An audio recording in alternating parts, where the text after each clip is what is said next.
ಜೊತೆಗೆ ಭೇಟಿ ಕೊಟ್ಟರೆ ಯಾವೆಲ್ಲ ವಿಚಾರ ಏನಾಗಿದೆ 3ನೇ ತಾರೀಕು ಸ್ವೇರಿಂಗ್ ಆದಮೇಲೆ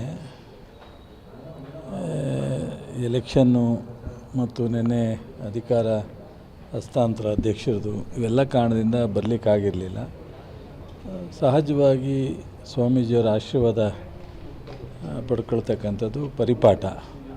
ಹಾಗಾಗಿ ಒಂದು ವಾರದಿಂದನೇ 2-3 ಬಾರಿ ಹೋಗಬೇಕು ಅಂದ್ಕೊಂಡಿದ್ರು.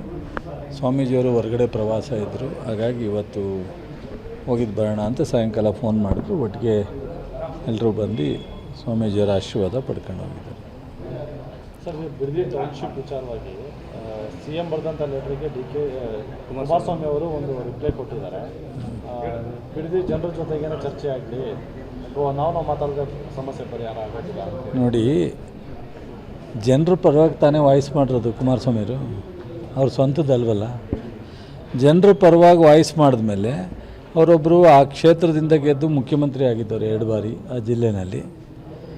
ಏನೇ ಇರಲಿ, ಅವ್ರ ಕಾಲದಲ್ಲೇ ರೆಡ್ ಝೋನ್ ಆಗಿತ್ತು ಅಂತ ಹೇಳ್ತಾರೆ, ಅವ್ರ ಕಾಲದಲ್ಲೇ ರೆಡ್ ಝೋನ್ ತೆಗೆದಿಲ್ಲ ಅಂತಾರೆ. ಮತ್ತು ಇವತ್ತು ಅಕ್ಕಪಕ್ಕದ ಆ ರೆಡ್ ಝೋನ್ ಬಿಟ್ಟು ಹೊರಗಡೆ ಎಲ್ಲ ರೆವಿನ್ಯೂ ಲೇಔಟ್ ಆಗಿದೆ.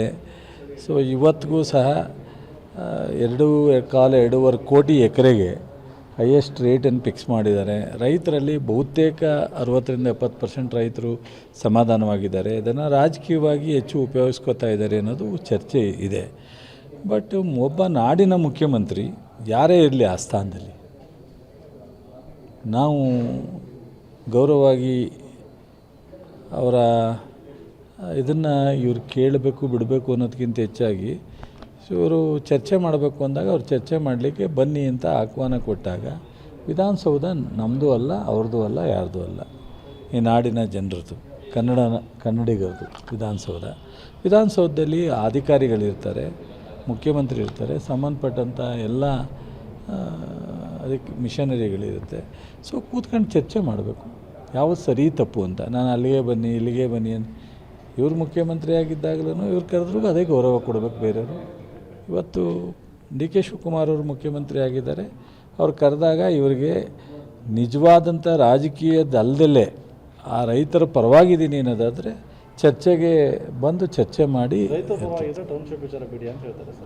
ಅದನ್ನು ಅವರು ಹೇಳಿ ರಾಜಕೀಯವಾಗಿ. ಅದಕ್ಕಿಂತ ಈಗ ಇವರು ಹುಟ್ತಾ ರಾಮನಗರ ಜಿಲ್ಲೆಯವರಲ್ಲ, ಅವ್ರು ರಾಮನಗರ ಜಿಲ್ಲೆಯಲ್ಲೇ ಹುಟ್ಟಿರ್ತಕ್ಕಂಥವ್ರು. ಇವರು ಅಷ್ಟೇ, ಅವ್ರಿಗೂ ರೈತರ ಬಗ್ಗೆ ಕಾಳಜಿ ಇರುತ್ತಲ್ಲ, ಅವರು ಒಬ್ಬ ರೈತರು. ಇಲ್ಲ, ಆ ವಿಚಾರವಾಗಿ ಏನು ಚರ್ಚೆ ಮಾಡಿಲ್ಲ.